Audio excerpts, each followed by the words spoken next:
What's up, everyone? Welcome to Respawn Aim Fire, episode 172. We are the kick-ass, irreverent gaming podcast from Affable Idiots. I am Chad Michael Ennis, one of your hosts. We've got our normal, regular, average co-host, Holden DePardo. How are you, Holden? Hi. Normal, regular, and average in the sense that, like, you are more often than not the co-host on this podcast as well. Oh, I see. Like, on average, I am a host on this podcast. Correct. With us, Fair we've got enough. the amazing, brand new, unique, incredible Adam Gumby. How are you, Adam? Hey, what's going on? I am not upset about my nickname at all.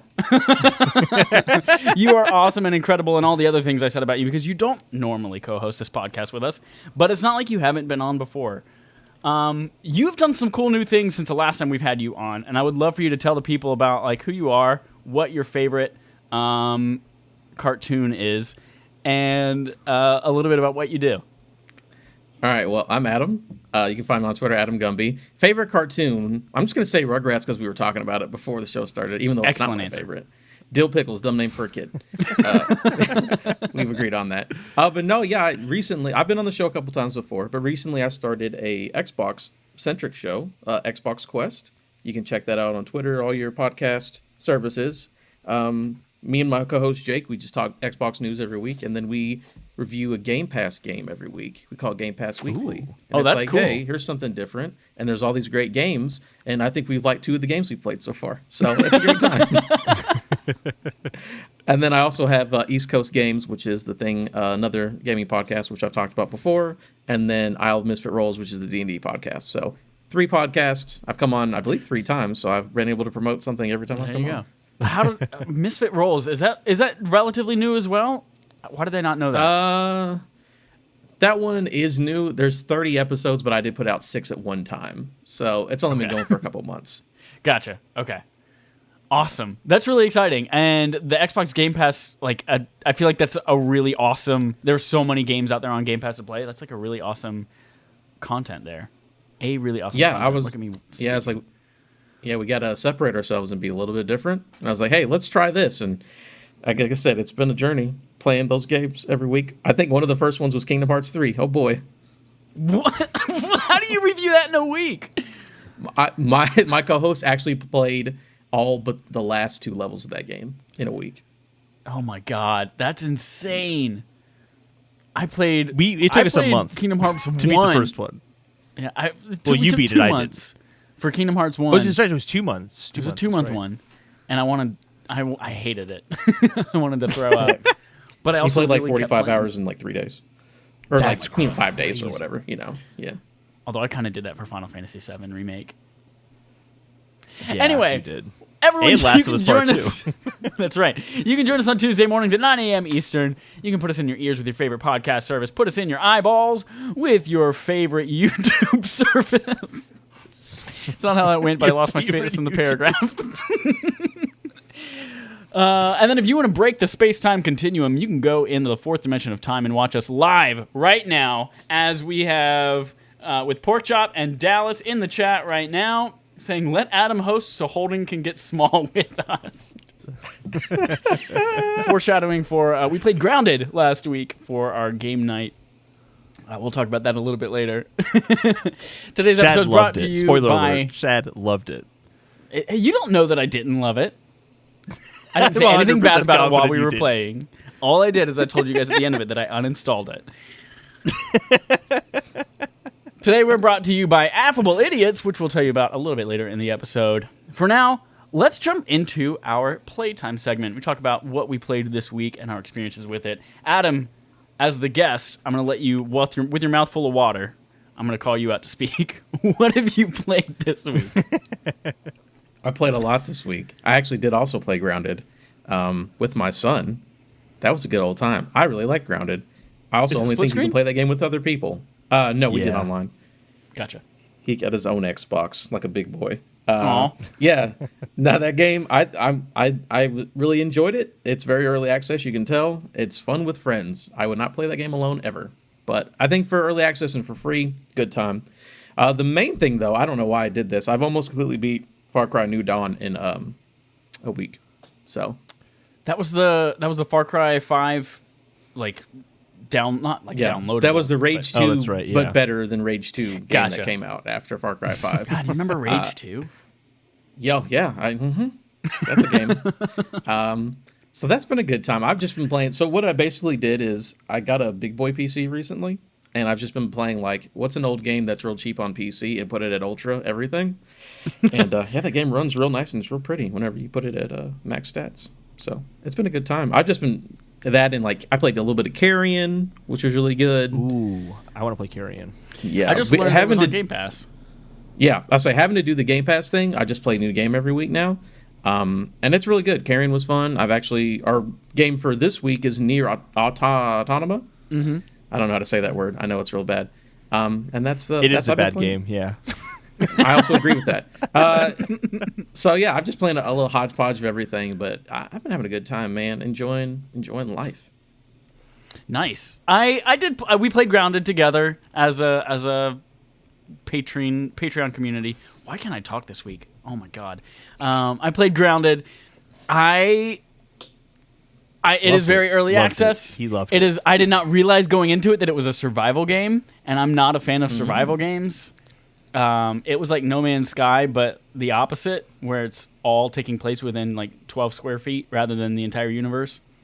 But I can totally see why people would like it. Like playing it and being like running around with Darby and like, oh my god, there's a spider there, and then you run 12 feet. Oh my god, there's a spider there, and everywhere there's spiders and you just die a lot. I can see why people would like this game. You should play Ark. Ark, Combat Evolved. That's Halo. Ark Survival. What is the subtitle of that game? I think it's Survival Evolved. Survival Evolved? I don't know. You got me messed up. I have no idea now.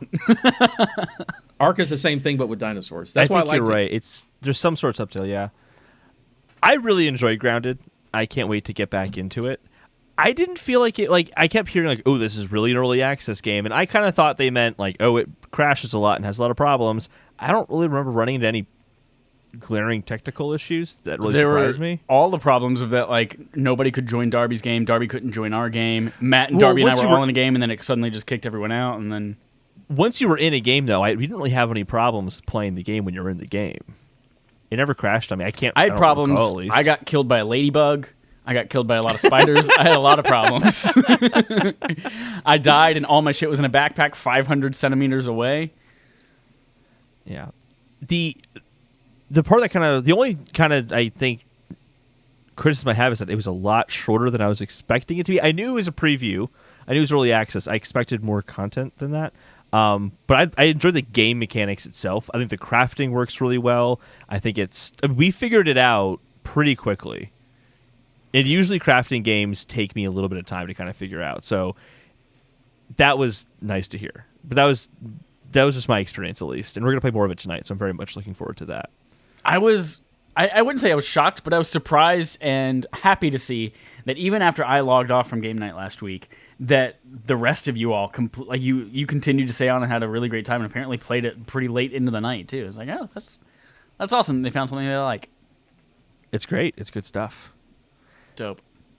I also played two other things this week. Destiny 2. Matt and I have decided that we are going to try out some other classes. We're gonna flirt with some of the other classes in Destiny 2. Played a little bit of a hunter. Not really a fan. Played the Warlock, though, however, and I am a huge fan of the Warlock. Having a ton of fun with that. We've learned that we are playing nowhere near the meta of that game. Like the mods and all the stuff that you put on your armor and like how certain ones will play off of what you have on your weapons. We're not doing any of that shit. And we realized, oh my god, there's so much more to do. And just like a little anecdote thing, yesterday we played, and we're like, oh yeah, we'll just jump on a little bit. We're going to do some story content, because we're trying to get through all the story content before a lot of the stuff goes away in November. And we're like, oh, we're just going to jump on, and Dallas is like, I'm going to be a little bit later. So Matt and I were like, yeah, we're just going to fuck around, do some strikes, do whatever, and then we'll get on story content whenever Dallas gets on. And partway through that, I ordered some Chipotle, and then we're like, let's just do this little thing real quick. I'll eat my Chipotle after we're done with this little thing.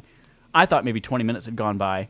Dallas jumps on. Turns out 2 hours went by. A ice cold Chipotle. Didn't realize. And then we looked at the time, and Dallas was like, yeah, y'all have been playing for a long time, since 5 EST. And I looked down and I was like, oh my god, we've been playing for 7 hours. I swear to God, it's felt like 2.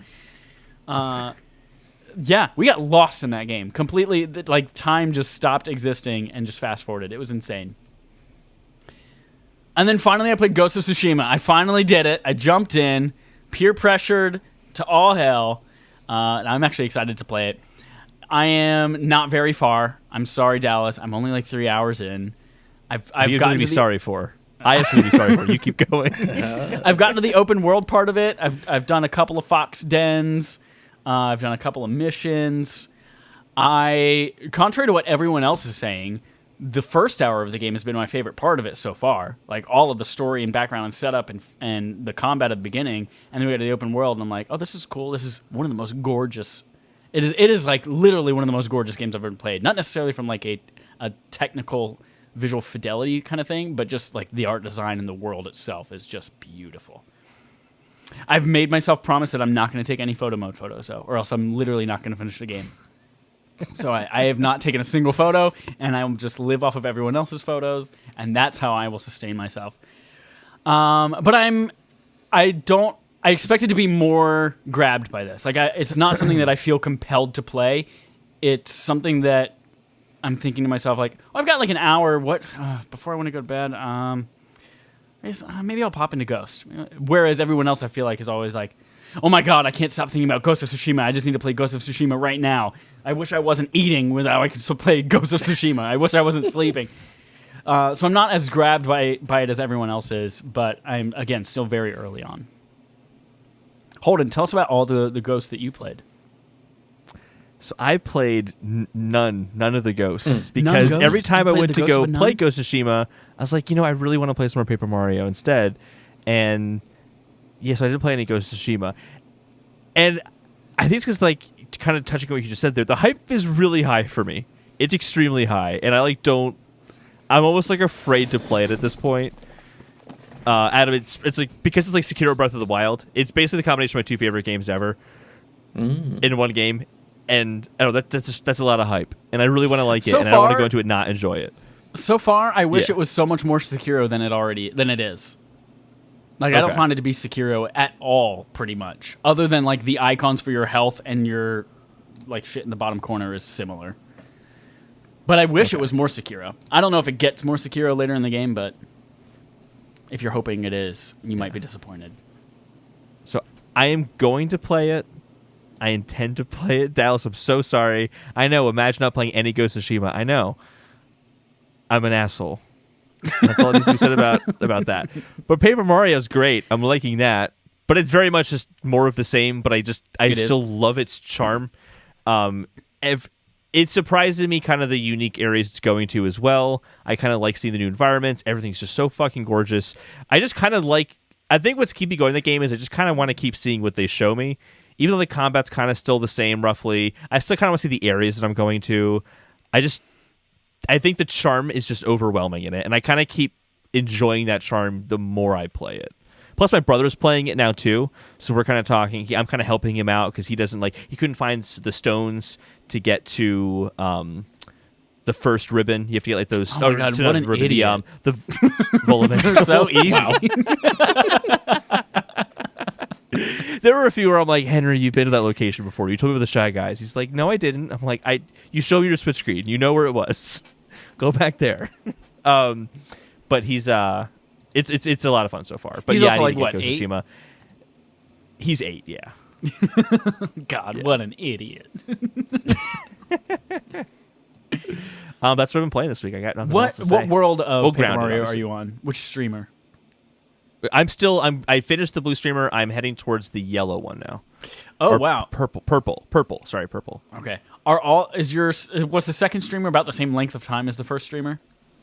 I don't know, because I spend so much time going everywhere to find all the toads and all that I don't really know, like, how they actually match up, but they're probably about the same, roughly. Those toads are so funny.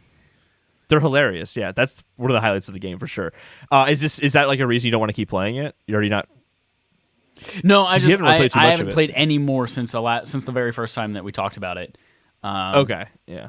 I'm kind of a little bit of... So I'm moving back to North Carolina for a few months while we're all working from home. so I'm kind of saving Paper Mario for like the airplane back. And before I unpack everything once I get there, and maybe I'll pack up some of the stuff early. So I'm kind of saving my Switch stuff for when it can be a little bit more, when I don't have access to everything else. Yeah. You'll have a good chunk of time. I looked online; it's like about, on average, apparently about 27 hours to beat. So it's a good chunk. It's a good chunk. James Franco. That's what I got, though. Did you play? You didn't play anything else this week? That's it? No Ghosts? That's it. No Ghost of Tsushima? Shut up. I'm just kidding. Awesome. Hey, Let's move on you played Ghost to... of Tsushima yet? Yeah. Hold on. People in the chat are asking, you're an asshole. Weird. That's not a question.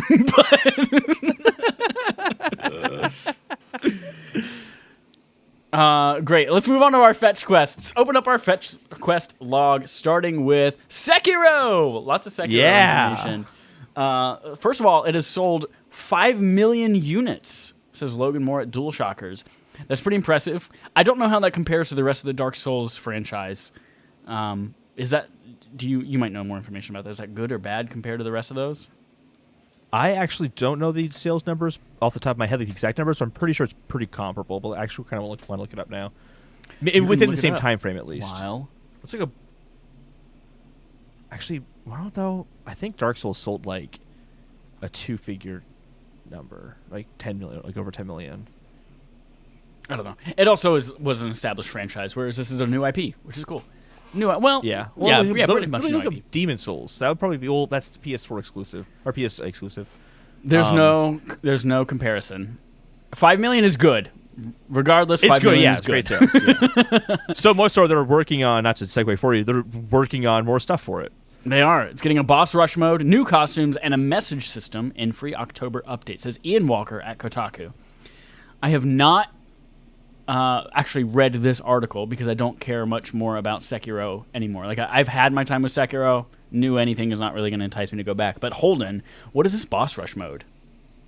Yeah, so basically, when you play the game, they didn't talk exactly how it's implemented, but when you play the game and you beat a boss, you get a memory for that boss. That's what you use that memory to increase your attack power. I'm assuming once you've collected that memory, then you're able to go back, maybe probably at the shrines and play them again. That's my assumption, but you can play them in a series, bosses at a time if you want to, or just one at a time. I am massively pumped for that. If anyone wonders why I played the game 6 times in a row, it's literally just to play the bosses again, because the boss battles are incredible. So this just basically guaranteed that I will always have Sekiro on my PS4 or PS5 when I get that. Because I would love just to go back and play the bosses again. They're so much fun to fight. The other stuff I'm not as interested in. The new costumes, I don't really care. I like his costume in the game. And then the message system isn't like Dark Souls where you leave like a note on the ground. It actually leaves like, you know how like you see someone die in Dark Souls, like the last 10 seconds of them dying. It's basically like that, but anything you want to show everyone else. So if you want to show like, oh, if you jump up here and then off that, you can find the secret area. Like, it's just to kind of like help people see through visualization how to navigate or some new technique you might not have. I don't think I'm going to use that too much, but boss rush, totally into. Adam, are you a Sekiro guy? No, I've always meant to pick it up. I never actually have. It's awesome. Yeah, it's like, hey, cool ninja game. I just really don't like Souls games overall. I've tried multiple times. I'm willing. That one interests me a little more because of the setting and the movability. Because my main thing with Dark Souls games, they're so slow. But this one with the little grappling hook and everything looks good. And with all this extra content, I mean, if I could pick that game up for $20 somewhere, I'll do it. Also, might be one of those new cheap games you can get and max out the settings on. Exactly. God, I didn't think about it on PC. I'm sure it's cheap on PC. Also, the Souls franchise has sold 27 million copies as of May 2020. So 5 million from this game specifically seems about probably on par with some of those other games. It's not too bad. Pretty good. Also, so if mobility was the big thing in Dark Souls, definitely try out Sekiro. It is significantly faster than Dark Souls. Okay, because rolling behind a skeleton 100 times is not my idea of fun. It's just me, though. Dodging, bad move in this game. Don't do it. Oh, this one's all counters. You will That's die. right. Yeah, you will die. Another Xbox Game Pass game tops the Steam chart, says Austin Goslin. I swear to God, in the middle of that sentence, I just I had a stroke and my mind said, "What are words?" From Polygon, Grounded's preview outperformed Destroy All Humans and Other Side, the only other big games released this week on Steam, and it also hit 1 million players within 2 days. This is another great example. Like, I don't know why or how or the science behind it, but Game Pass seems to promote games on other platforms and help make money even though it's free. I don't get it.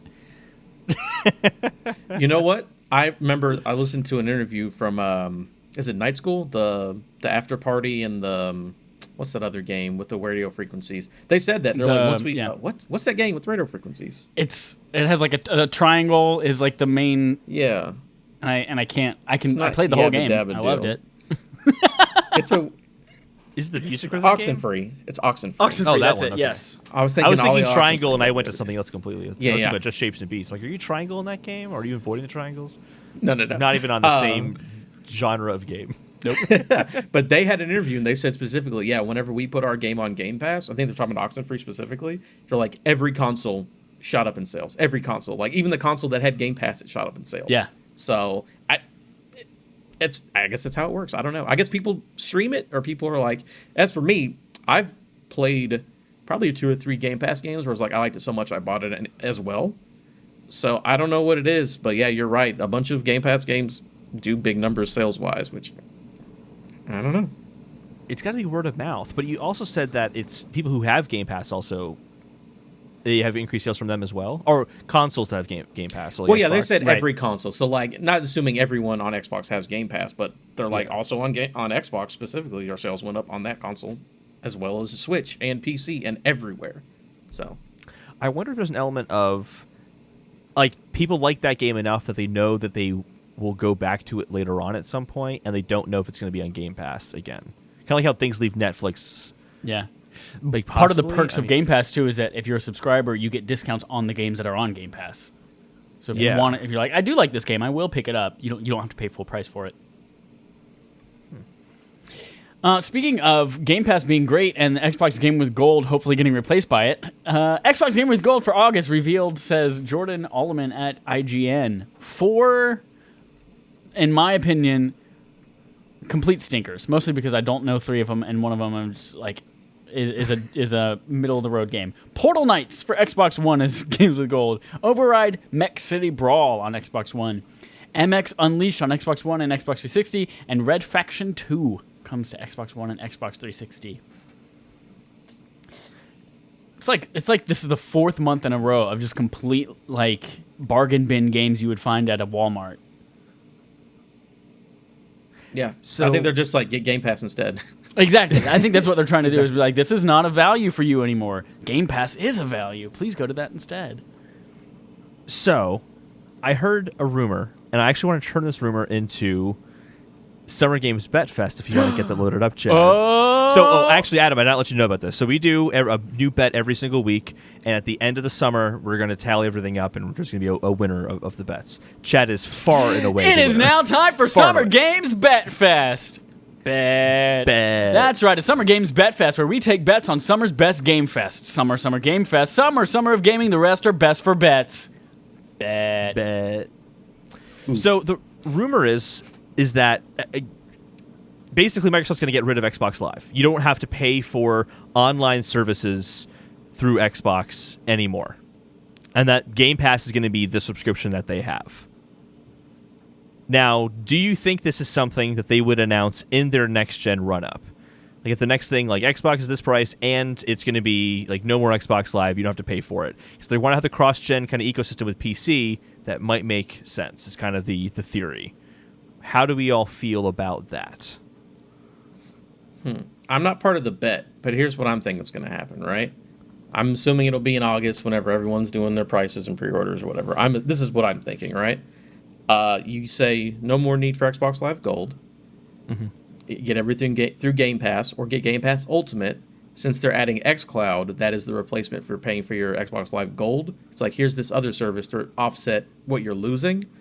And now it's because xCloud is going to be included with Game Pass Ultimate. And right now, Gold is part of your Game Pass Ultimate and your PC. So it's like getting rid of one, but here's the other one. I think it makes sense. They're like, forget it. You can play for free, but we all know they're trying to sell game, but they're trying to sell the service. So it makes sense to me. Yeah, I feel like it's a rarity right now, I think, at least in public opinion and everything that I see on Twitter and stuff like that someone has Xbox Gold and not Xbox Game Pass. Especially because they have the $1 upgrade thing. And as far as I know, that's still going on, where you can upgrade your Gold to Game Pass Ultimate for $1. So if you have 3 years of Gold, it's now 3 years of Game Pass Ultimate instead.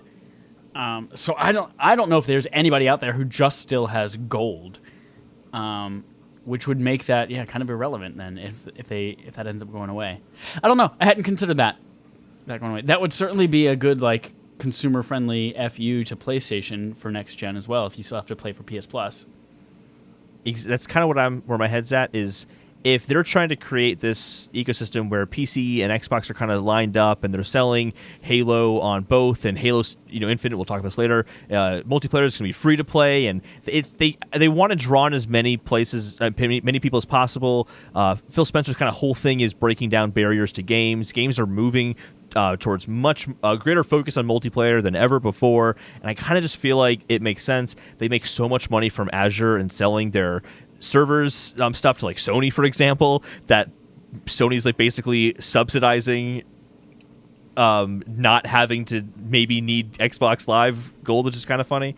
I think it makes sense as well, and I totally agree with you, Chad, that it's going to be a great FU to Sony in the lead up. It's going to be kind of one of those this is how you share a game and they hand the box back and forth. It could be kind of one of those moments depending on how they present it. I think this could happen as well.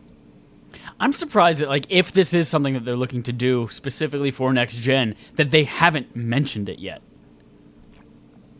Yeah, I feel like the opportunity has been there several times for them to talk about services and how they're bundled and tied into Xbox Series X and whatever their strategy is, and they haven't brought it up.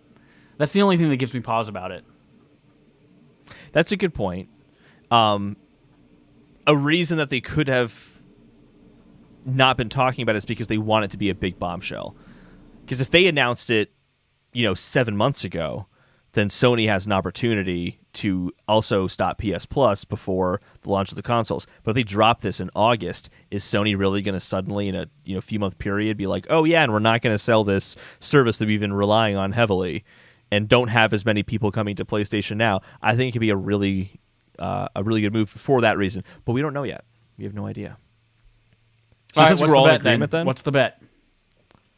The bet is, are they doing it or are they not doing it? And if it's announced, within we're ending this, September 30th? We're ending this. Yes. Yes. Why would I remember that off the top of my head? We talked about it one time 30 years ago. I'm pretty sure we're ending it. Well, yes, we're ending it September 30th then, since we're uncertain. That's the time. Okay. Between now and then, because also one of my has to end that time because Avengers goes till, or a bet for Avengers Metacritic goes till September 30th. So it would have to go towards that time frame anyway. So yeah, between now and September 30th, will this happen? I'm gonna say yes. I'm still on the edge, but I lean more towards yes than no. Just because I have to have a better score than you, and the only way I can get a much better score is to go the opposite and win, I'm going to say no. You're so far ahead, you would actually negate anything I win if you agreed with me, and negate any loss. So you actually should just agree with me. You're so far ahead at this point.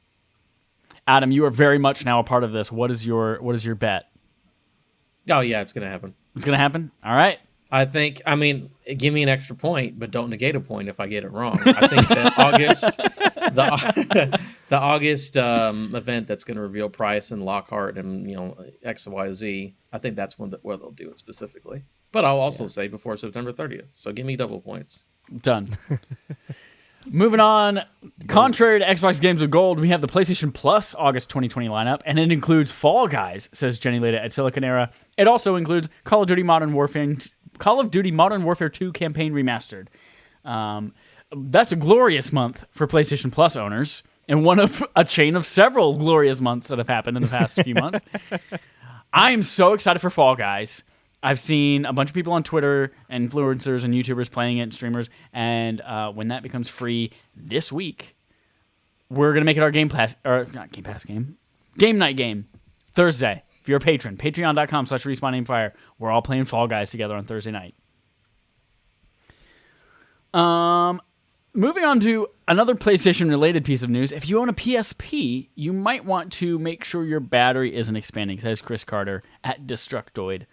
Making the rounds a lot is a lot of pictures of people with their PSPs, like the battery door starting to pop open and just like really puffy expanded batteries, even though they're just sitting in a drawer somewhere.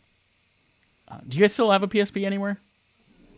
No, not a P. I have a Vita, not a PSP. It's not 2011, so no. True story. I am about to get a PSP Go again, just for display sake. That's hilarious. Yeah. So I mean, isn't it common for? I'm assuming it's a lithium. Isn't it common for like old batteries to expand? So yeah, it's just exactly yeah. what happens at the end of a life cycle for a lithium-ion battery. So Yeah, they're designed. It happens to anything, this. not PSPs. Yeah. But yeah. right now PSPs happens to be making the rounds.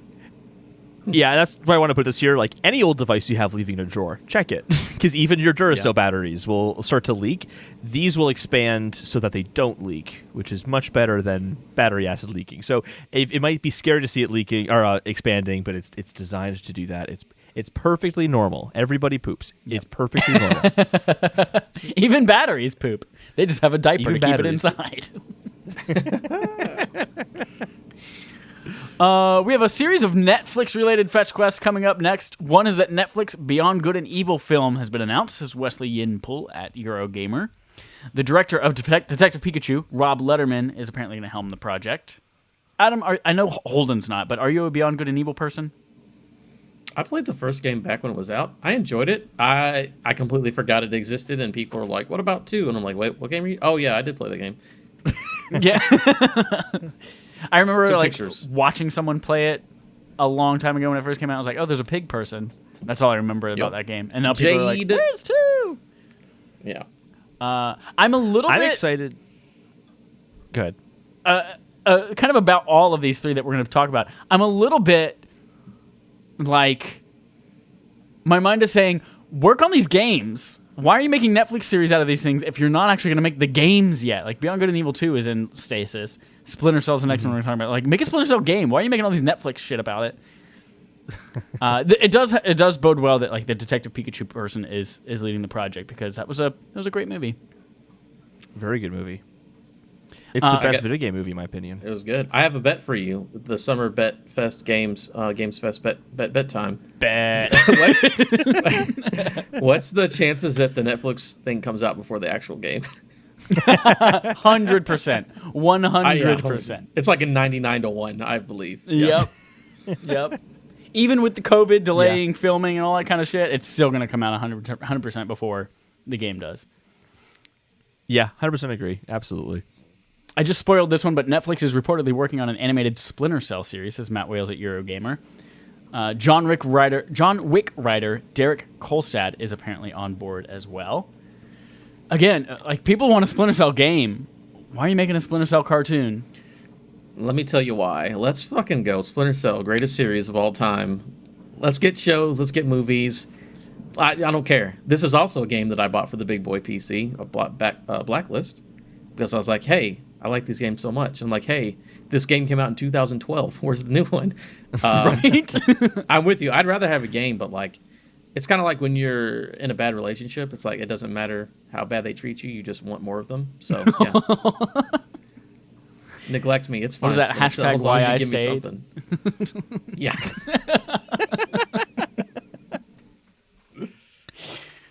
And finally, Netflix's The Witcher is getting a live-action prequel series, says Beth Elderkin at IO9. It's a limited series. The Witcher Blood Origin is going to focus on how the worlds of humans and elves and monsters came together. It won't focus on Geralt's story. I'm kind of into this, because part of what I liked about The Witcher, the TV series, was like the cool magic shit and all that kind of stuff. And some of the battles and things like that. So I wasn't really super into whatever story they were trying to tell that I didn't follow. So I'm into this. I'm ready for it to happen. Hold on, you didn't watch The Witcher, did you? No, I never finished it. Yeah. I just after I watched the show that will not be named, I just haven't really gotten back into wanting to watch TV Mr. again. fucking Robot. I didn't mention it. You said it. All right, let's move on to our Microsoft Quest log. We've got Halo on Halo on Halo. Actually, just 2 Halos. Halo on Halo. You think they ever considered calling Master Chief Halo? You think when they made the game, his name was supposed to be Halo? He's like, I am the Halo. I am Halo. And We I'm on love a the Halo. pitch. Halo's a really stupid name for a character. Can we change it to something else? Watch the next Overwatch character be named Halo, and everyone goes fucking crazy for it, though. Halo Infinite developer 343 Industries addresses graphics, multiplayer beta, and microtransactions, says Adam Bankhurst at IGN. A couple of points from the article. 343 community manager John Junizek responded to criticisms on Halo Infinite's visuals. A couple of things. The goal of the art style was to kind of make it look a little bit more like the original trilogy. Let people know that that's what we're going back to, is that feel of Halo in the original trilogy, not necessarily in 4 and 5. Because of that, they wanted kind of cleaner models and objects. Cleaner, not necessarily meaning less detailed, but not as overly complex as they ended up getting. They actually agree with some of the criticisms of the community, and they acknowledge the Digital Foundry article as well. They're like, yep, we read the Digital Foundry article. We agree with some of the things. Surprising to me, though, they did say that a lot of these things that people brought up, they were surprised by, or like, we knew about some of these things going in, and they're on our roadmap, and then they said, then we didn't know about some of these things, some of these concerns. In which case, I say, like, don't you focus test these kind of things? Don't you, like, show these at a presentation internally before you even decide to put it externally? No one said a thing about this. Phil Spencer's like, yeah, just put it up. I don't care what it is. Just put it up there. Put it Does it have the word Halo on it? Yeah, just ship it. Just ship it. And then they finally acknowledged that the demo that we saw was from several weeks ago, and it continues to make progress, even though they don't have firm answers or outcomes to share yet. Adam, I would love to get your perspective as someone who now has an Xbox podcast. I would love to get your perspective on, 1, the reveal of Halo Infinite, and then 2, your thoughts on this addressing of the concerns. I thought it looked interesting. I'm very excited for the game. I'm also not gonna judge it based on that, because I thought it looked fine when I watched it originally, especially going back and watching the 4K video on YouTube. I thought it looked good. I definitely see them. You're right. The art style seems different. But again, until there's months for that game comes out, I can definitely see people having the problems with how it looked. It wasn't a big deal to me, but I can see where people had the issues. Like I said, I'll give the game time to come out. There'll be updates. I think it'll be fine. I'm just like, is the game fun? Like, I don't care that, oh, there's not a bunch of worms crawling off this guy like in the other game. I don't care about that. I mean, it's good. Honestly, it's good when people hear feedback and fix the game based on it. That's what you want to hear. So I'm optimistic. Again, I'm not going to judge anything until it's in my hands, and then I'll shit it on it then if I want to. Holden, what are your thoughts? I mean, I'm excited for it still. It's nice they're acknowledging the criticisms. The cleaner models and all that, there was a post on Reddit that I saw. I'm pretty sure I posted it to Twitter as well, where they kind of showed like an updated version of the texture on the gun, and it did look significantly better. So I'm very intrigued to see what kind of changes they show. Another thing is that I don't know if you guys know Review Tech USA. Nope. Sometimes he's kind of hit or miss sometimes, but he says he talked to someone who works for 343 Industry, and that the workflow they have for this means that even though this demo is from several weeks ago, it might have been using assets from 4 months ago. So they're apparently having some issues there, but I don't want to talk too much about that because it's just one person who's saying that. But it does make me think, from knowing that about what Review Tech USA said, and then seeing that screenshot of the gun and how much better it looked, I'm curious to see like that shot of the the Brute that was like close up and looked just, not that great. Like how much something like that improved. Like I'm kind of curious to see that now. I honestly just props for them for just coming out and acknowledging it like they were. I agree. Yeah, like Adam said, like you want to hear people say, "Hey, we know your criticisms and we're looking to fix them." That's exactly what you want to hear people say. I'm curious to see what it looks like when it finally does come out, though. And when it does, we know now that it will have free-to-play. The multiplayer will be free-to-play, and it will run at up to 120 frames per second, says Tom Warren at The Verge. There was a Smith's Toys Superstores claimed online on a listing that Halo Infinite would support 120 frames per second and have free-to-play multiplayer. It was quickly taken down, but then Microsoft did confirm that, yes, those two things are true. Right off the bat, I completely, not having our Summer Games Bet Fest conversation before I thought about this, I was like, of course it's free-to-play multiplayer. Why wouldn't it be? Because in order to play multiplayer, you've got to have gold.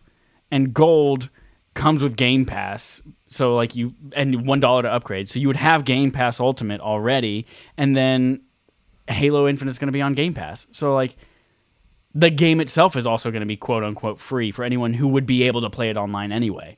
So of course the multiplayer is going to be free to play online. That was my thought process. But now knowing if Xbox Gold is not required to play online, and this is still free to play, that could be huge for next gen without people having to pay for Game Pass in order to play online with people. What do you think? I think it's a good idea. Might as well. I mean, there's so many free-to-play multiplayer games that they're successful because they're free. You're selling a service. It doesn't matter how many copies of Halo you sell based on the multiplayer. Let everyone play the multiplayer. I like this so much. If I don't already have Game Pass, and I think it opens more doors than it closes. So why not? I don't think it hurts anybody. It doesn't hurt anybody. The game's already essentially free if you have Game Pass anyways. So what's it matter? Yeah, it's also just perfect for Microsoft's narrative of breaking down the barriers. Everyone plays game together. It's all about the community, and for them to put that behind their big game, for Microsoft's brands, this is the game.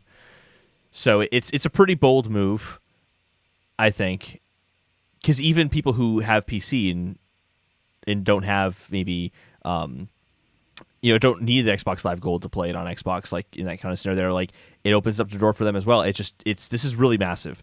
It's cool. 120 frames per second though, that first of all explains a lot. Second of all, in terms of visual fidelity wise, you had to get frames per second higher. You have to make sure it's not handling as much per frame. But I think in the game like this, I think 120 frames per second is probably a good thing, especially in the multiplayer front. Yeah, 100%. If it's doing the multiplayer 120 frames per second. They kind of had them as separate statements. So I'm not sure if it's 120 frames in the single player or in both multiplayer and single player, but it would be beneficial in multiplayer for sure to have 120 frames per second. I could see 60 for campaign, 120 for multiplayer, or something like that. Yeah. Especially because multiplayer, you're probably not, unless it's a horde mode or something like that they've added, you're probably not having a ton of enemies on the screen, a lot going on, just 8 to 16 characters. Mm-hmm. That's really cool. The environment's also just a lot smaller. Yeah. This would all, of course, take place on Xbox Series X. You probably wouldn't be able to get anywhere near 120 frames per second on a regular launch Xbox One. And then, of course, your TV has to support it as well, or monitor, whatever you have hooked up to as well. Holden, you've opened your mouth like you want to say something. How does this impact xCloud? Going to the whole, it's community, it's focusing on everyone. xCloud, what's that going to look like on a PC? Could you tap into play Halo on xCloud? Would that be free as well? Do you need to pay for xCloud somehow or have it incorporated in Game Pass? I don't know. I'm speculating, but that's one of the questions. Yeah, that's one of the questions I asked a couple weeks ago when they announced Game Pass was going to have xCloud built in. I was like, that's really cool, but what about the rest of xCloud? What if anyone else wants to access xCloud? We still don't know how they're going to do that, whether it's going to cost money. Is it standalone as well? I don't know. I don't know how that's going to impact it yet. Can you imagine literally anyone who just buys a controller having access to play Halo with their friends? How many people who played Halo back in the day and don't have a console now who'd be I'll just grab a controller to play Halo with you guys. That sounds awesome. You don't even have to grab a controller. Because xCloud, part of their plan is to make touchscreen controls integrated without the developers having to do anything. But also mouse and keyboard. If you have a PC, you just use mouse and keyboard. Also, you can just put on a helmet and run around and shoot people.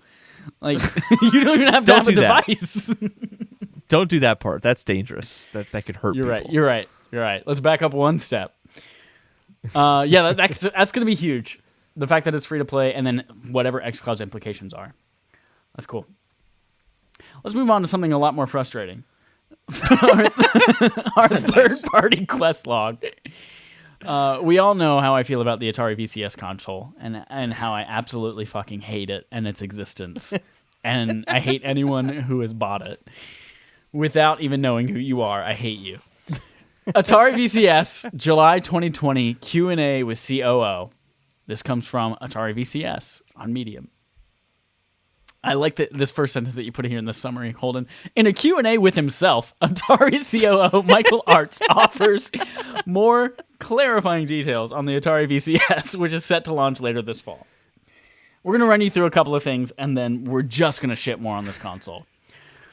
So rather than dub it as a retro console or a next-gen console or a traditional console at all, like PlayStation or Atari or Xbox, Atari refers to the VCS as a fully functional mini PC that uses the TV. It's a, quote, PC/console hybrid. It also has a PC mode that lets you run any operating system that you want on it, including Windows and Chrome OS and Ubuntu and whatever the fuck you want to do. So to me, that says, oh, it's a Steam box. It's a pre-built PC that looks like an Atari, but it's exactly what they wanted Steam box to be that never took off. And you could put a Steam OS on there as well and literally use it as a Steam box. Yeah. But here's some more. How does it differ from a traditional console, he asked himself. Sounds like a Dr. Seuss book. Being a hybrid PC allows for more versatility, and users aren't restricted to what comes in the box. So a quote says, quote, instead of focusing on a narrow set of expensive AAA titles, our store will promote games made by smaller studios and treat indie developers like AAA publishers, allowing users to discover some of the really creative work that is more likely to be lost in the mix on larger platforms. To me, that reads, we couldn't get anyone else on board, so we've got a lot of people who are indie developers. Sorry, I'm inserting a lot of my own commentary into the facts that I'm reading, but I just can't help it. Their games won't cost $70 like many titles in the upcoming generation. They're going to be priced between $3 and $25. They believe that it's a nice complement to current consoles rather than competing with them directly. And then there's another quote, VCS will easily run the vast majority of PC games perfectly well, and for some of the most demanding games, you may need to tweak the video settings down, but they will absolutely be playable. And then finally, the last question says, what are some known or popular games we can expect on the Atari VCS at launch? Are any AAA exclusive games in the pipeline for the VCS? The response was 100 classic arcade games, Missile Command Recharged. And once again, they reiterate that it's that indie is their AAA experience. Even though they know that VCS can run many AAA PC games, there will be none at the moment in their store. And then the last quote we have, what the Atari VCS game library looks like on day 1, day 100, and day 1000 are going to be 3 very different things. I hate this with every fiber of my being. Holden thinks it's all a huge joke. Adam, how do you feel about the Atari VCS console? I'm just confused why you're reading a story about the Ouya. That was like 8 years ago. I don't know why we're bringing this up in 2020. That was one of the questions he asked himself. Is like, hundreds of dollars. Michael asked himself if, is this similar to other Android-based like devices? And he's like, no, this is much, much more powerful. Like, which means it's a bigger waste of money. Like, why would this is terrible. There's a few comments that really just made me laugh. One was the $70. We're not going to charge $70 like many of the upcoming generation games. Like, no, one company came out and said they're going to charge $70. Yep. I wouldn't say that's many of them are going that way. I thought things like that, or they just tried to like make themselves seem like they're in a better position, even though like I'm not compelled about like, these indie experiences. They're still talking about Missile Command Recharge. What are some great games we can play? Whoa, there's Missile Command Recharge. Everyone can't wait to play Missile Command Recharge. It's just, and I still don't know what this thing is. I don't know what I'm using in fall when it comes out. Sorry, I kind of took over. Matt in the Twitch chat says he wants to burn the VCS to the ground, and he says, go to the Indiegogo page and look at the comments. It's apparently good content. I'm there right now. I'm yeah, reading load them. that up for me real quick. Bring that up. I want to hear some of these things for sure. This thing is still launching. I'm surprised that this is still launching and they're still committing to it. It's, what is it, March of next year that's shipping? Or no, it's the end of the year. It's People fall. are starting to get them in Yeah. October. Oh my god. And then also the fact that the thing doesn't come with a controller. Up a YouTube video. You pay hundreds of dollars for this thing and it doesn't come with a controller. It's so stupid. And then you can put it into PC mode and install another operating system on it, but you still got to pay for the Windows license to put onto it. This is... Read me some of these things. Hold on, read me. Sorry. No, one person just linked to a YouTube video, and it's like Team Fortress 2 and a character bringing over an Atari VCS to... So I don't have the audio for it. I can't hear what they're saying, but like one of the characters in Team Fortress 2 brings an Atari VCS to another character in Team Fortress 2, and he looks all like surprised, like, oh, why did you bring this to my house? And that's just in the comments of Atari VCS here. And so many other ones are just like, hey, I can't get my address updated. Can someone help me get my address updated? Yeah, I'm extremely curious. We've been following the story for a while now. I'm extremely curious what happens in the fall. Like what they say when no one buys this. Hey, yeah, these comments are wild. $2.99 for the collector's edition? Idiot. Wasted your money. Awesome update. What a good comment. Love it. Oh my god. And then the crazy thing too is that the 100 classic arcade games he's talking about that will be there at launch, that's not a game that like you pay $3 for. That's a $100 subscription service from a third party. That's not even like, it's Atari games from a third party. It's so stupid. It's so stupid. It makes me angry. I have to move on. Let's talk about the Marvel's Avengers War Table gameplay live stream that happened last week. Wait, okay, I have to read this too. This is so funny to me. This one person says, Atari, the 32 gigabytes of RAM was thought to be the max because of the VCS Crystal Ghost unit on display. I don't know what the hell he's talking about. And then it says, if 128 gigabytes of RAM is being used and then tested, 64 gigabytes of RAM seems like a sure thing. And then Atari responded to him and said, what? Backers jumping to conclusions based on circumstantial evidence. We don't believe you. I'm so confused right now. What is that exchange? I feel like I'm missing something. It's all a joke. But the Marvel's Avengers War Table gameplay was not a joke. This actually got me... It made me believe in the game again. I've always was going to buy it. I was always going to play it. And I was always going to enjoy it. But I wasn't always going to have fun with it. Now I actually do believe that I'm going to have fun with it as well. They announced a ton of things that are coming in the beta, which starts this week on the 7th if you've pre-ordered it on PS4. Next week if you are on PS4 and you didn't pre-order it. And then the following week as well on everything open. You can also get it on Xbox and PC next week as well if you pre-ordered it. So a couple of things about the beta. The beta is going to be huge, it sounds like, from what they showed off. You're going to get to play the Golden Gate Bridge intro that kind of introduces you to all the characters. You get to see what happens on A-Day. And then after that, you're going to get access to a few different hero missions. It looks like we're going to focus a lot on Hulk and Miss Marvel in the beta and those single-player missions. And then after those missions, you're going to get to open up to some of the more multiplayer content, like the harm rooms, which is hologram, whatever fuck. They're basically training rooms. War zones, which are like the kind of group activity things, and then drop zones, which I've already forgotten what they are. But sounds like cool content. But they're great. They're awesome.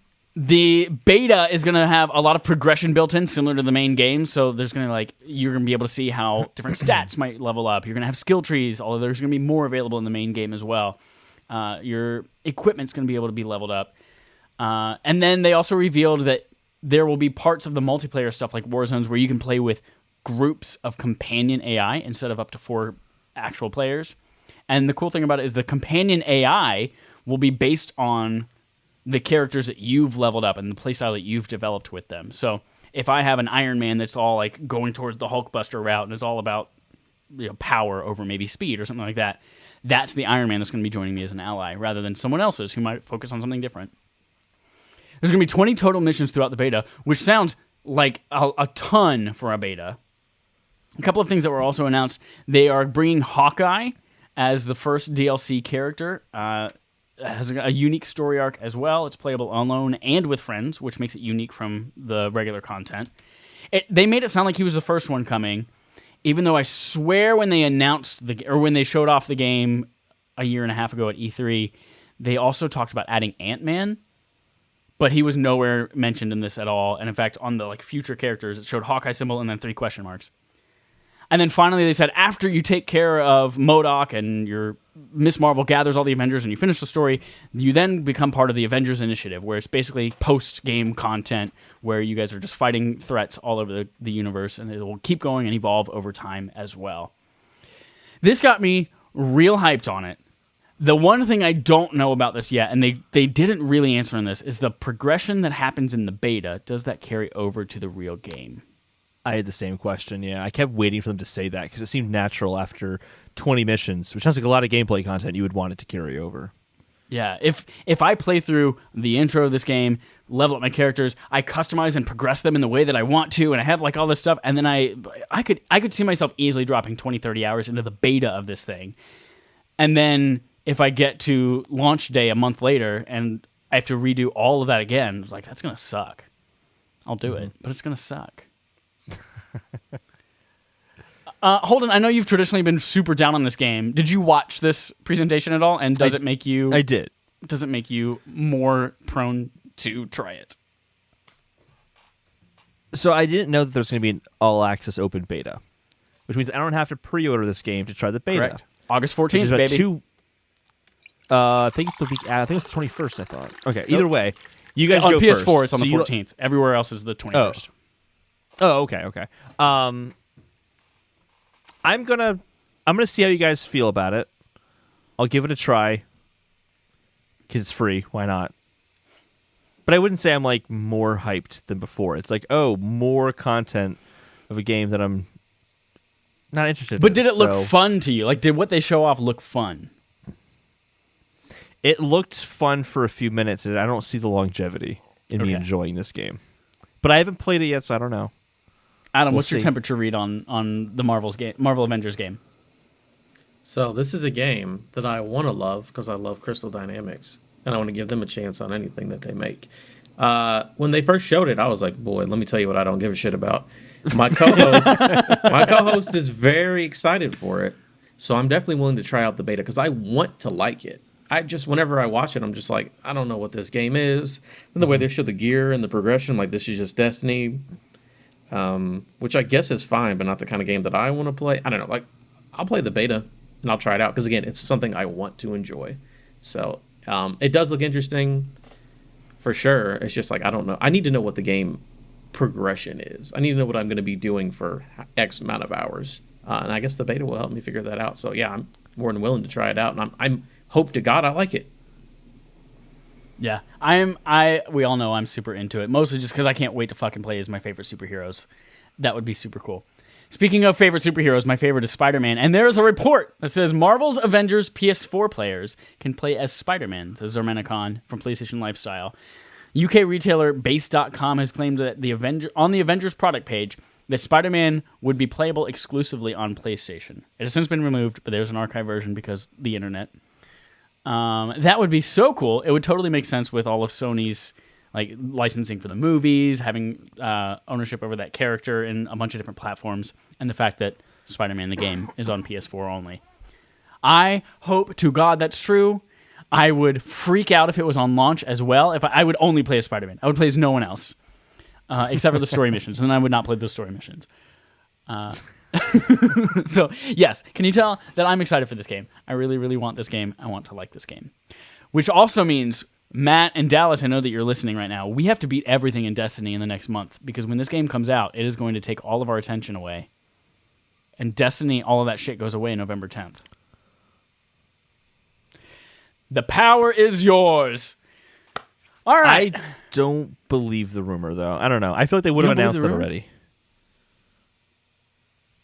Unless it's going to be next year or something like that. But if it's for launch, I feel like it would have been announced. I don't know. I think the character makes sense, but you're right. Them not saying anything about it and it's about to come out, it's weird. But I wouldn't be shocked because they own Spider-Man. Yeah. Yeah. To add fuel to your end of the fire, on base.com, and when you actually look up the website and the sentence describing it Spider-Man, man is lowercase, not capital, like the actual property should be, which means it could just be somebody who's not knowing anything, putting bullshit out in the world. It's a random sentence, too. It doesn't seem like it was phrased by a PR team or something like that. Like, it's just like Spider-Man's going to be in the game. It just doesn't feel right. Don't shit on my dreams. Don't shit on my dreams.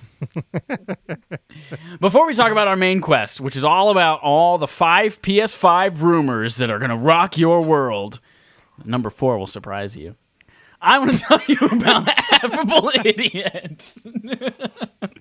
Affable Idiots is, of course, our brand under which we fall, along with other content like AAWY and also with you, which is a ton of fun. We just recorded our first episode back after a 2-week hiatus on that. It was a ton of fun. Sorry, just remembered a moment that happened from it, and it was great. You should watch it on Thursday. We have a ton of other things that we want to be doing, but before we can do that, we need your support. Video is just the first step, but we have tons of stuff. The first and freest thing you can do is just go to YouTube right now and hit subscribe on our channels, whether it's Respawn Aim Fire or AAWI or Affable Idiots. All 3 of them have shit coming your way in the future, and all 3 of them need your support. So do it. You can go to the little podcast description. I put links to all 3 of them in there. And then finally, you can also go to your podcast service of choice.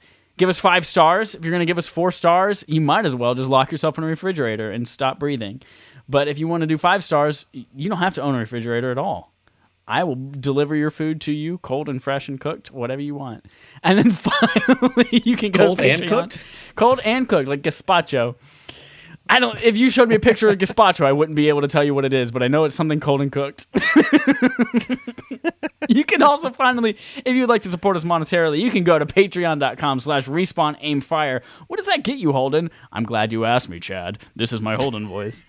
It lets you play with us on game nights on Thursday nights. Yes, it does. What are we playing this week, Holden? We're playing fucking Fall Guys, because it's free on PS Plus. I can't wait. That's amazing. I know. And then you can also get cool wallpapers. This month I agreed to that. You did. Last month's wallpaper is a little late. Obviously, it's August right now, and I haven't put it out. It's coming. Get off my sack. And then finally, you get to vote on what we play for Barf. Now, Holden, yes, Holden, we did a poll about Barf, our backlog accomplishment with Respawn and Friends game. The people voted, and they did not vote for Assassin's Creed 4 Black Flag.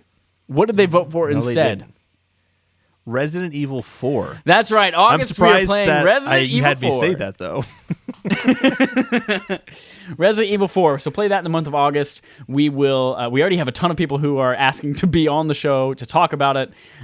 So at the end of the month, we'll all talk about our experience with it. You don't have to be, again, you don't have to be a patron to play it. You can play what you're a person on the planet who has access to their own funds, and you can do whatever you want with them. So please play along with us. Send us your thoughts at the end of the month. We will read them and talk about them. That's it for Affable Idiots. Let's move on to our main quest. 5 rumors for PS5 this week that are gonna blow your freaking mind. Let's go through these one at a time. I know sometimes for these main quests we let's talk through everything and then go back and actually comment about it. But I want to do these one at a time. Number 1, Adam, you've hinted at this already this month, or this podcast as well. Rumors mount that Sony will reveal PS5 price this month, says Zermina Khan at PlayStation Lifestyle. On the Kind of Funny Gamescast, it is Games plural cast, Imran Khan said that both Sony and Microsoft know they both have to discuss hardware pricing and availability in August. Imran Khan, formerly of Game Informer, is a person that knows a lot about the inside of things. People trust him with a lot of information. So I would say that if he knows anything about this, he's a trustworthy source. I'm ready for it. I'm ready to secure my copy. Now that I know I'm going to be living in November, I'm ready to order it and place it to go to that address. I'm to the point now where if I don't have one on day 1, I will die, and I'd like to know that I can live through the end of the year. What about you guys? Yeah, I just want both of them to get off their respective asses and give me a price in a day. That's why I don't care. Just get it done. Yep. And even if they announce a price and I pre-order it and then the other one announces the price and they're like, fuck, they undercut us, I'm going to announce a new price. I'm like, I don't care. As long as I got it reserved, that's fine. I just want a copy. I don't care what you charge for it, to be honest with you. Yeah. $2,000? You're cool with that? Whatever. I'll reserve it. I won't pay for it, but I'll at least have a copy. I'll put my reserved. $5 down at GameStop. Yeah, I'm ready for this. Yeah, I'm ready for this as well. I feel like they've been playing chicken this whole time, and now they're like, dude, it's August. We got to say something. So I think I feel like we have no idea who's going to announce it first. It's just going to happen whenever it happens. They do a tweet or just announce it. I'm fine with that. I just kind of want to know. I'm getting antsy to know at this point. So like a tweet would suffice. It's to the point now where like retailers, they've got to know how much stock to order based on pre-orders and things like it is getting close. We are like 3 months away probably. Excuse me. We got to know. Yeah. Can you show me? Number 2. The best is yet to come. PS5 rumors. Details leak about PlayStation 5 system-level feature called Activities, says Brett Mekadonsky at Destructoid. This is information that apparently leaked thanks to a Game Reactor article, which has since been taken down. In the article, the developer of WRC9 made a point to call out specifically for the PS5 and Xbox Series X version, for the PS5 version, that there would be something called an Activities feature, which would allow players to jump into certain races or parts of the game right from the home screen without needing to initially launch the game before jumping into a certain save point. So that feature is something that we also might see soon when the PS5 UI is apparently revealed. This is kind of a little half rumor thrown in there that there's a new part of the system of the dev kits that is coming up and being released in a few weeks called retail mode, so that developers can see what their game would look like in the actual PS5 UI. And assuming that they don't want it to leak, we assume that we're going to see it publicly before developers get their hands on it. So this new activities feature might actually be a real thing that we see very soon. I didn't quite fully grasp what activities was from the sentence or from the article itself, but I imagine it could be from kind of what I got from it is like putting it in context of Destiny, rather than me having to say, load Destiny, hit X on the screen, pick the character I want, go to the tower. Like, I could just say, oh, Matt's playing a contact event on Titan, and I could just say, jump in there, and it would just pick whatever my character I was already using and bypass all of that other loading shit that it doesn't need to load before I get there and just go straight to Titan. That's kind of what I saw it as being. What about you guys? That's what I took it as well. Like, let's say you open up Call of Duty, it's going to say, hey, do you want to jump into zombies? Do you want to jump into Warzone? Do you want to jump into single player, regular multiplayer? You can kind of just jump into one of those things immediately as opposed to waiting. And they've kind of said this already, too. There's a point where they, like, Mark Cerny said something, I can't remember if it was last year or not, where, like, on the home screen, you'll be able to, we'll have a similar layout, but we can do more things. And we'll talk about that later on. And this sounds like what he might have been referring to. It would make sense. Yeah, I mean, it sounds like a cool feature. Kind of reminds me of that Stadia thing where it's like, oh, you're watching someone, you click a button and you can start playing where they're at. Mm-hmm. I don't know if that ever happened because that's a thing I'll never use in my life. But It didn't happen. I like the idea of like, just like for the racing game, it's like, oh, this is like a really popular, Grand Prix race that everyone likes. Just click the button and you play this specifically and we're done. Yeah. I like that idea. It's really nice. And from what it sounds like, it's something that developers can kind of program in, like what kinds of activities do you want people to quickly be able to jump into. So you can customize that per game. Yeah. This next one I'm really excited for. This is maybe my favorite rumor of all, which is why we're going to skip it. Just kidding. We're going to talk about it right now. Leaked images suggest PS5 features customizable faceplate options. I did a lot of real-time translating into what I think the headline should have said. Says Dennis Patrick at GameRanks. There are some leaked images of what appears to be the side of a PS5 console taken off. And rather than having like a bunch of screws and shit to keep it on there and keep people from accidentally taking it off or making it easily removable, it seems to just have a bunch of plastic clips on it, which leads us to believe that perhaps maybe similar to the Xbox 360 faceplate type thing, or even on the OG PS4 where they wanted you to be able to easily like swap out parts of the faceplate too, that you might be able to take off the sides of the PS5 console and put on customized versions of those as well. Now for me, I'm super excited about this because I always get a console right at launch, and then I see all the other special editions, and I'm like, fuck, that looks so cool. I want that instead. But I spent $400 on this thing, and I can't justify spending another $400 on it. But if I can buy $20 or $30 faceplates that I can swap out on demand, that would be super cool, and it would allow me to be able to celebrate whatever new game is coming out without having to invest in an entire new console. Mm-hmm. This reminds me of one of two things. Either, like you said, cool faceplates and swap them out, or remember that Switch leak of the controller/console that was completely fake and was not a real thing at all? The one you could like build GameCube Joy-Cons on it and that kind of stuff? No, it was just a glass screen completely. Oh yeah. Yeah. Somebody went through a lot of work making that Photoshop too. Yeah, either that picture is completely fake, or I could buy a cool faceplate. Yeah, the validity of the picture, of course, is questionable, but God, it would be so cool. I mean, yeah, I'm with you. I like special edition consoles. So if someone gave me this option, I would not be upset about it. Yeah, I think it makes sense with the customizations options. Also, it's kind of the cool thing about Switch is that I can just take off the Joy-Cons and have different colored Joy-Cons and switch them out. And I kind of feel like I have a new console when I put new Joy-Cons on it, and that's kind of exciting. I feel like Nintendo had a missed opportunity, though, where, yeah, there are limited edition Joy-Cons, but they're usually sold with a limited edition Switch. Right. It'd be much cooler if they just released limited edition Joy-Cons, because more people would buy those than I think would buy a limited edition Switch. Like maybe the limited edition Switch just because of normal Switch and those special Joy-Cons for people who don't already have a Switch. But I feel like this would be massive. Like when Horizon Forbidden West comes out, if like you could get a special plate with a pre-order of Horizon, or like the collector's edition comes with special plates for your PS5, I think it'd be really dope. One thing though is that if this is a real image,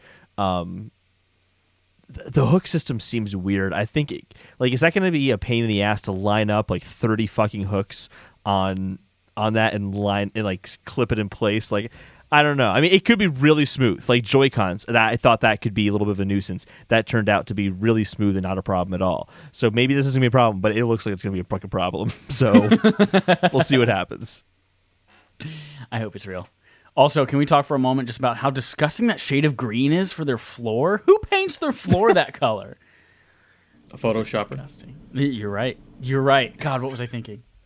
Number 4 or if they will drop a surprise screw you. or something, it may be easier to see on the green, maybe? Shut up. Number 4 rumor says Spider-Man Miles Morales on PS5 may include remaster of the original PS4 title, says Logan Moore at DualShockers. The following quote was found in the latest issue of Game Informer, so this has some validity to it. Quote, Miles Morales isn't a traditional sequel, since it comes bundled with a remastered version of Insomniac's Spider-Man that takes full advantage of the PS5 hardware. You think this is real? Let me tell you real quick, I don't want to step over Holden here, how fucking upset this makes me. When they first announced Miles Morales, I was like, cool, awesome. Is this a sequel? No, it's a standalone expansion. I'm like, okay, that's still cool. They must be making a remaster of Spider-Man PS4. And they're like, no, it's just an expansion. Now they're like, oh, hey, Spider-Man PS4. Come on. What are we doing here, guys? I would love for that to be... I just wish they would tell me. I got so confused with Miles Morales. I'm very excited for that game. But the messaging on that was awful. I was like, what is this? And it was contradictory, too.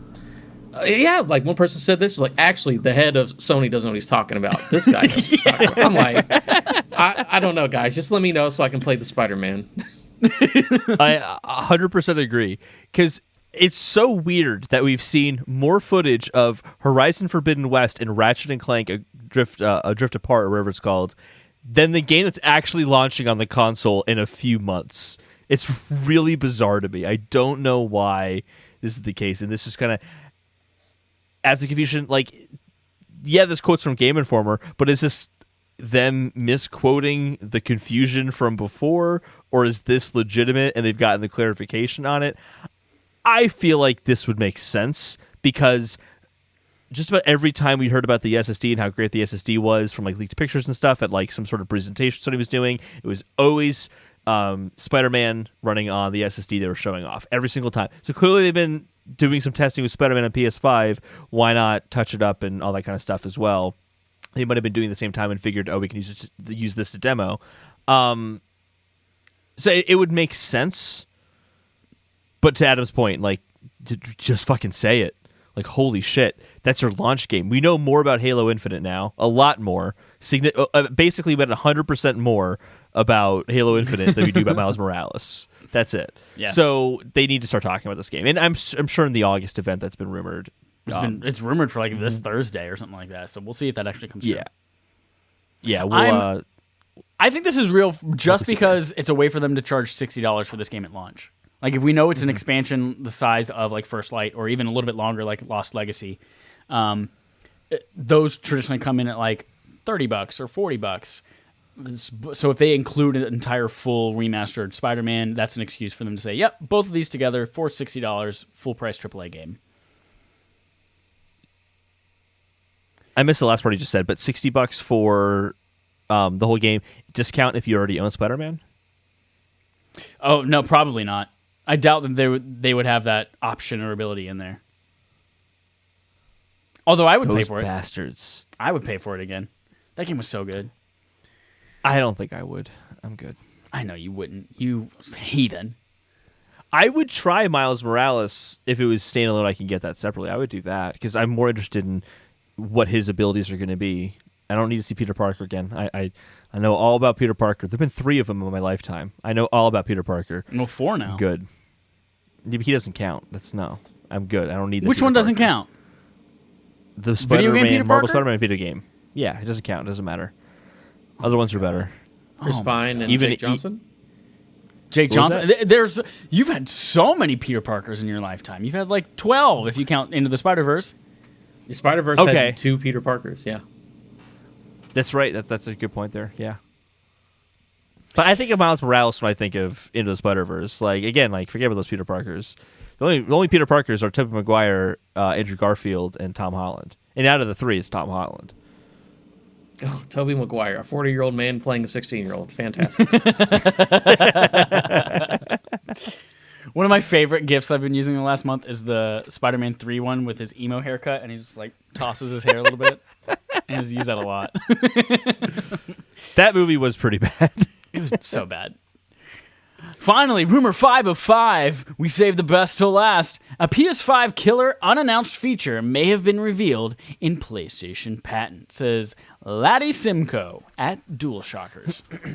A new Sony patent describes the ability to share save states with your friends, a feature which has been rumored and hinted at for several months. Holden, tell us a little bit more about this.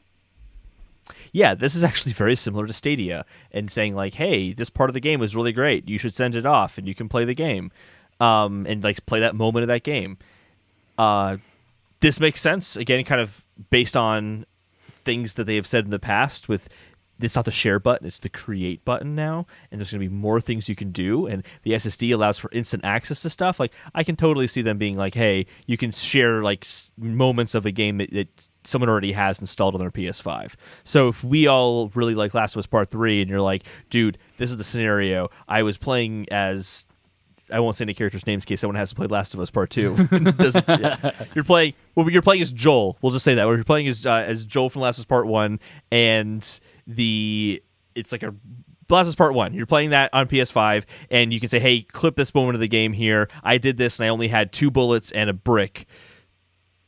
See if you can do it as well, kind of thing. Like, I can totally see those kind of things happening with that create button. So I believe this one. I love that you, for like just a random demo of like a hypothetical, you chose the most story-heavy, spoiler-worthy game. I know, like, I know, and I saved it really badly. I've seen.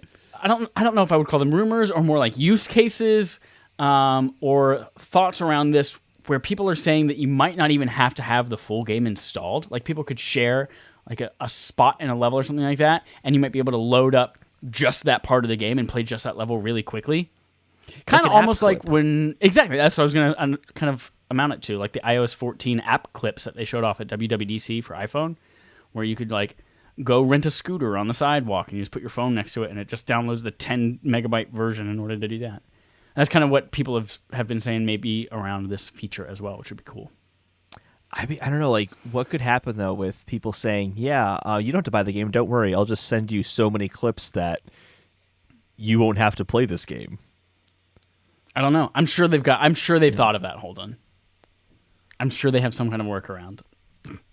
Well, they could I don't know. do, It also like, might not even be blocking real. off certain portions of the game from doing it. So when you get to spoilery sections of a game that I may or may not have spoiled earlier, don't go back and listen to it.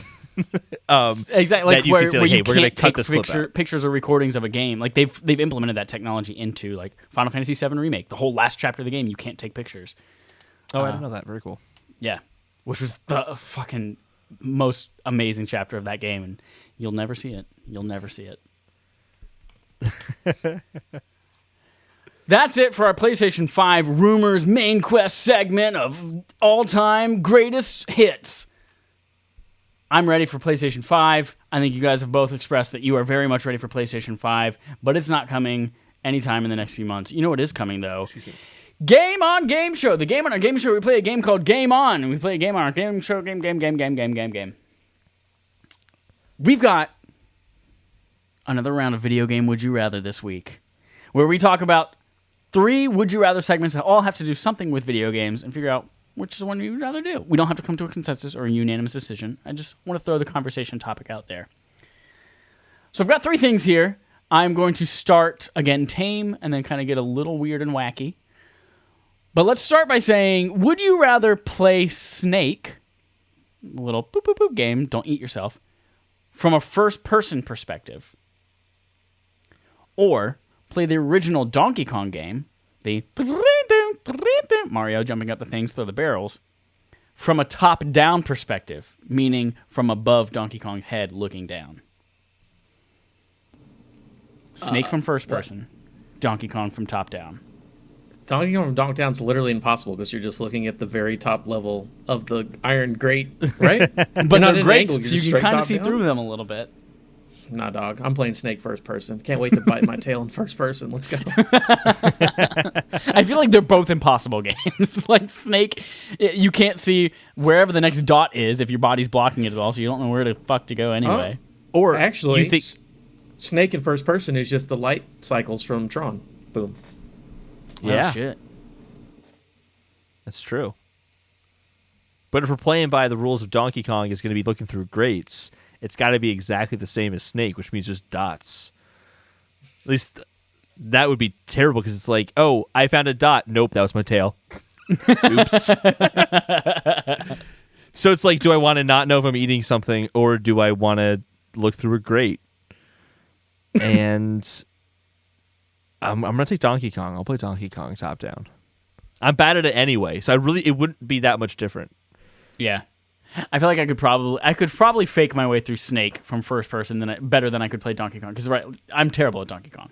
That game, I can't even make it past the first level because I'm terrible at it. And it's the worst level in the Smash Bros. Stages. That fucking Donkey Kong level is horrendous. Imagine playing that top down. Impossible. Nope. Get out of here with that. Next up, would you rather...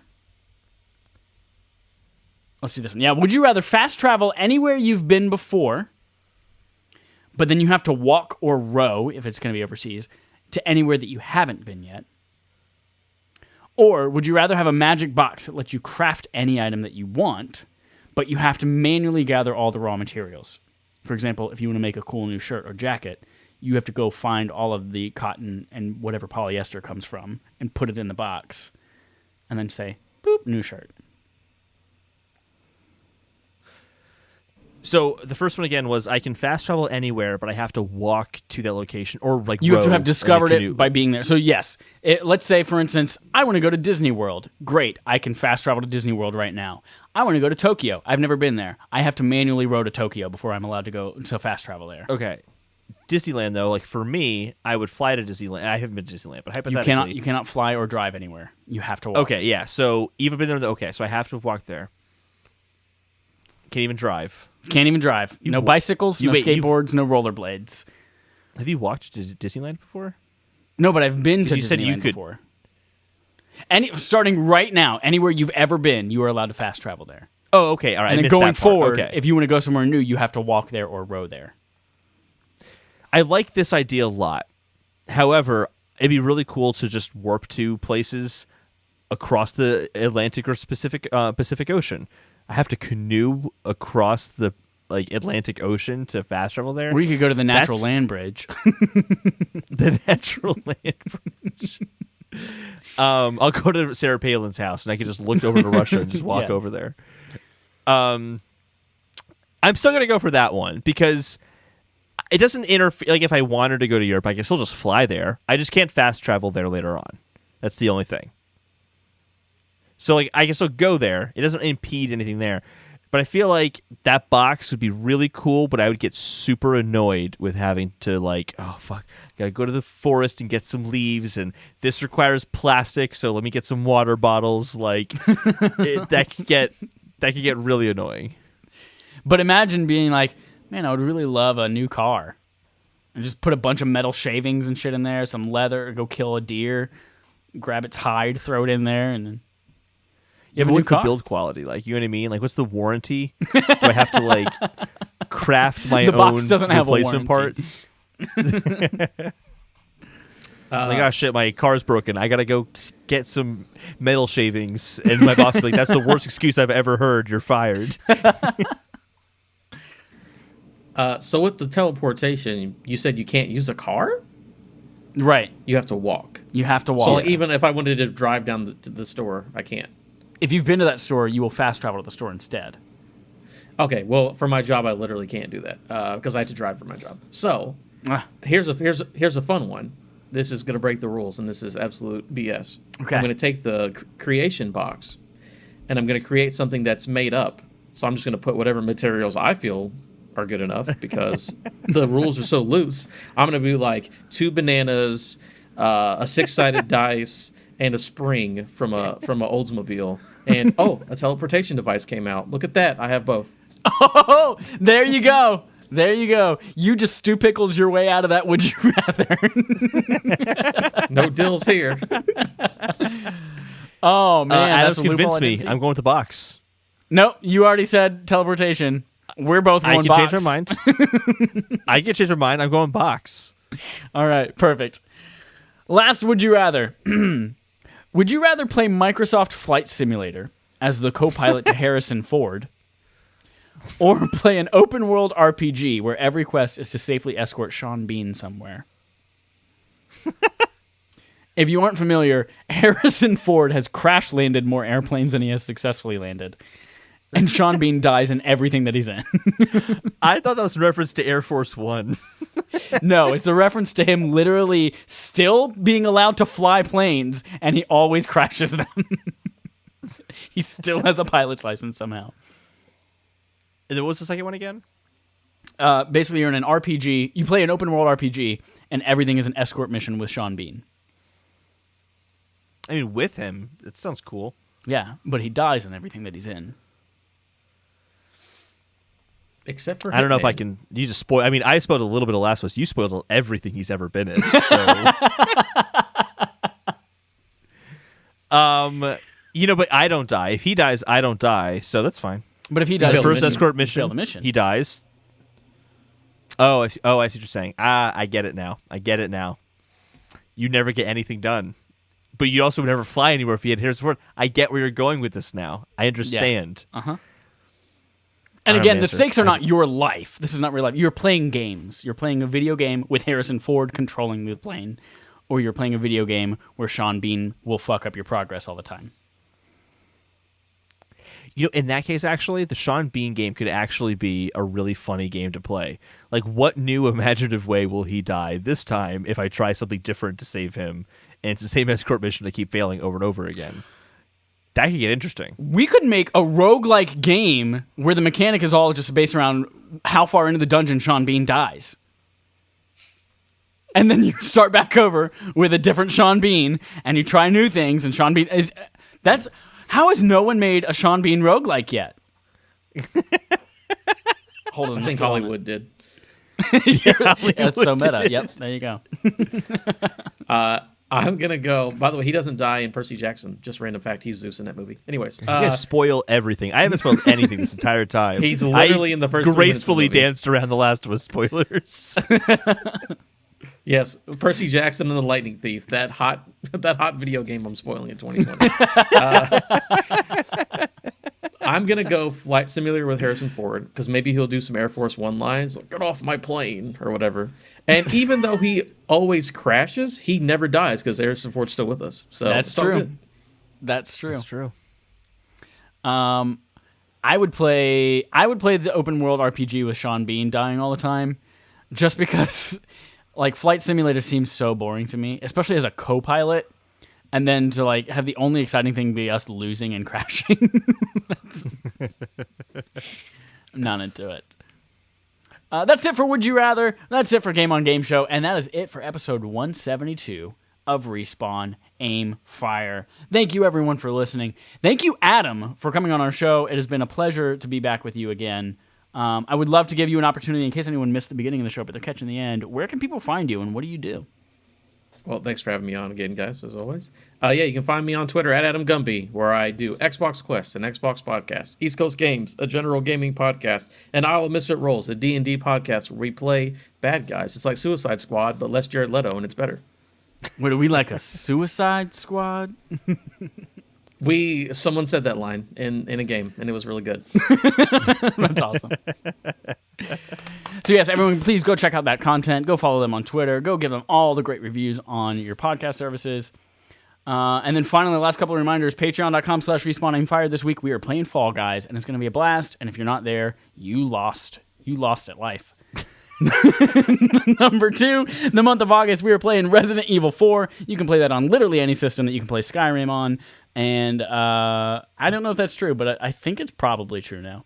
So yeah, play Resident Evil 4. Tell us at the end of the month your thoughts on it. And that's it. Until next week, here's our usual sign off. That's it.